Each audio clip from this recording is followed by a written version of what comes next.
Karachi soldier बाजार धमाके से 3 मंजिला रिहायशी इमारत जमीन बोस हो गई। मलबे तले दबकर 16 अफराद जान की बाजी हार गए। हादसे में 14 अफराद जख्मी हुए, हॉस्पिटल मुंतकिल कर दिया गया। इमारत में सर्च एंड रेस्क्यू ऑपरेशन मुकम्मल। रेस्क्यू हुकाम के मुताबिक मरने वालों में खवातीन और बच्चे भी शामिल।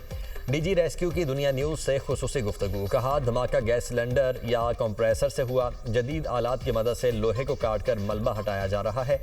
वज़ीर आला सिंध का सोल्जर बाजार में गैस लीकेज के बायस इमारत में धमाके का नोटिस। इमदादी कार्रवाइयों को तेज करने की हिदायत। सोल्जर बाजार में धमाके की वजूहात क्या हैं? वज़ीर आला सिंध का कमिश्नर कराची को तहकीकात का हुक्म। सदर मुमलिकत आसिफ अली जरदारी का वाक़े पर गहरे दुख और अफसोस का इजहार।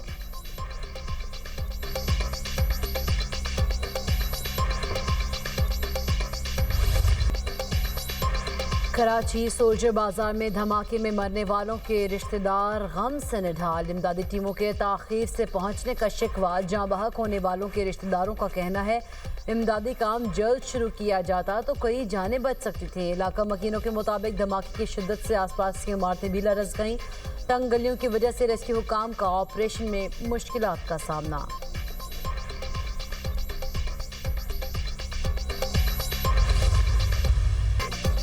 सोल्जर बाजार में इमारत गैस लीकेज धमाके के बाद गिरी। सहरी के वक्त सिलेंडर जलाने से इमारत में धमाका हुआ। DIG east doctor Farrukh Lanjar का गिरने वाली इमारत की जगह का दौरा। कहा, इब्तदाई मालूमात के मुताबिक धमाका गैस लीक होने से हुआ। केमिकल एग्जामिन के बाद ही धमाके की असल नौयत का तयन हो सकेगा। मुतल्लिका महकमा बताएगा इमारत कानूनी थी या गैर कानूनी। जिम्मेदारान के खिलाफ कार्रवाई की जाएगी।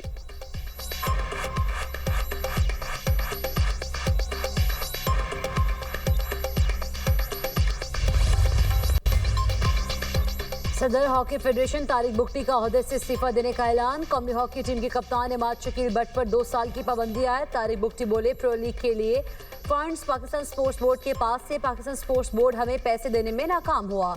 सारी मिस मैनेजमेंट स्पोर्ट्स बोर्ड की तरफ से थी। वज़ीर आज़म ने हॉकी के लिए 25 करोड़ रुपए जारी किए। वज़ीर आज़म और फील्ड मार्शल से दरख्वास्त है कि एक कमेटी बनाई जाए। सोशल मीडिया पर अफवाहें फैलाई गईं और चीज़ें सामने आई। कौमी हॉकी टीम के कप्तान ने पाकिस्तान वापसी पर शिकायत के अंबार लगाए थे।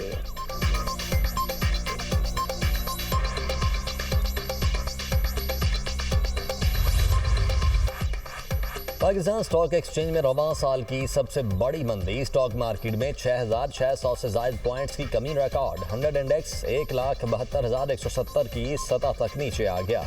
गुज़श्ता रोज़ 100 इंडेक्स 1,78,853 पॉइंट्स पर बंद हुआ था।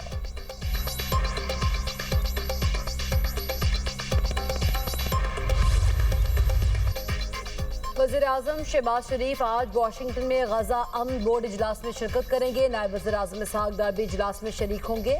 वज़ीर आज़म की अमरीकी क़यादत और आलमी रहनुमाओं से मुलाकातें मुतवक्के। शहबाज शरीफ 20 फरवरी तक अमरीका में क़याम करेंगे।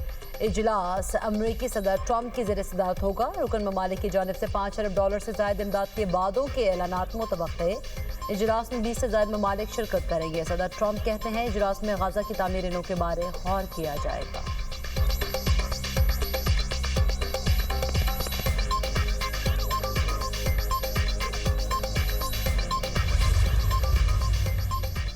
फ़लस्तीनी भाइयों के साथ खड़े हैं पाकिस्तान का दो टोक मौक़िफ़। बोर्ड ऑफ पीस से गजा में दायमी जंग बंदी होगी। गजा की तामीर नौ फ़लस्तीन की खुद मुख्तार रियासत बनेगी। वज़ीर ख़ारिजा इसहाक डार का अक़वाम मुत्तहिदा की सलामती काउंसिल में मौक़िफ़। कहा, 8 अरब और इस्लामी ममालिक के वज़राए ख़ारिजा की इसराइल की मज़म्मत।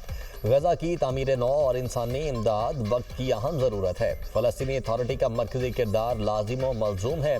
फ़लस्तीनियों के हक़ खुद इरादियत के एहतराम के बगैर कोई हल काबिल अमल नहीं। इसराइल मगरबी किनारे में गैर कानूनी इक़दाम कर रहा है। इसहाक डार की गजा से फ़लस्तीनियों को बेदखल करने पर इसराइल की शदीद मज़म्मत।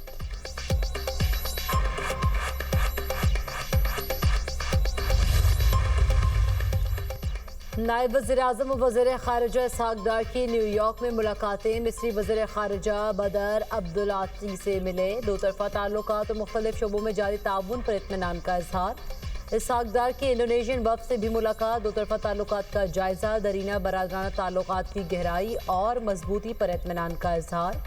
बैनुल-अक़वामी कानून और अक़वाम मुत्तहिदा की करारदादों के मुताबिक फ़लस्तीन में मुनसिफ़ाना, पायदार और जामे अमन के लिए करीबी ताउन पर इत्तफ़ाक़।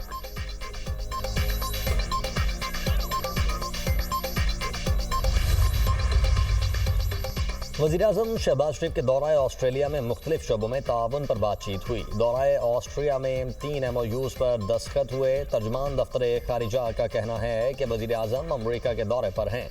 शहबाज शरीफ आज गजा बोर्ड ऑफ पीस इजलास में शिरकत करेंगे। वज़ीर-ए-आज़म आला अमरीकी हुकाम के साथ मुलाकातें करेंगे। नायब वज़ीर-ए-आज़म इसहाक डार ने फ़लस्तीनी मुस्तकिल मंदूब से मुलाकात की। एहसन इकबाल ने बांग्लादेश के वज़ीर-ए-आज़म की तकरीब हल्फ बर्दारी में शिरकत की।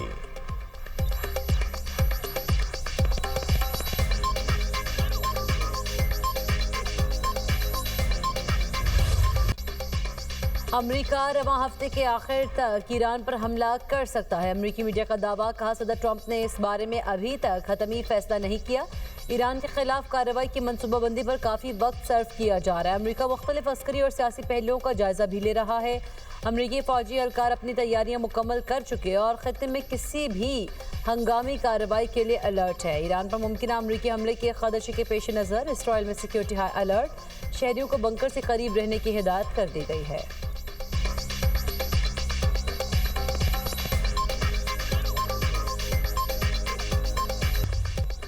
आलमी और मकामी सतह पर सोने और चांदी की कीमतों में बड़ा इजाफा। 24 कैरेट सोना 7,900 रुपए महंगा। कीमत 5,23,962 रुपए फी तोला हो गई। मकामी मार्केट में फी तोला सोना 2 रोज में 9,200 रुपए बढ़ गया। 24 कैरेट चांदी की कीमत 358 रुपए से बढ़कर 8,404 रुपए फी तोला हो गई। मकामी सतह पर फी तोला चांदी के दाम 2 रोज के दौरान 390 रुपए बढ़।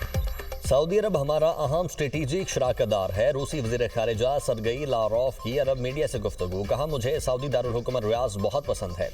दोनों ममालिक के दरमियान ताल्लुकात को वुसअत देने से मुतल्लिक आला तरीन सतह पर बातचीत का सिलसिला जारी है। रियाज और मॉस्को के दरमियान ताल्लुकात के 100 साल मुकम्मल होने पर खुश हैं।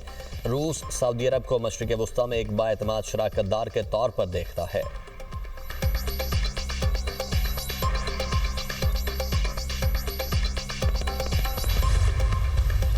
पाकिस्तान स्टॉक एक्सचेंज में रवां साल की सबसे बड़ी मंदी। स्टॉक मार्केट में 6,600 से ज़ायद पॉइंट्स की कमी रिकॉर्ड। 100 इंडेक्स 1,72,170 की सतह तक नीचे आ गया। गुज़श्ता रोज़ 100 इंडेक्स 1,78,853 पॉइंट्स पर बंद हुआ था।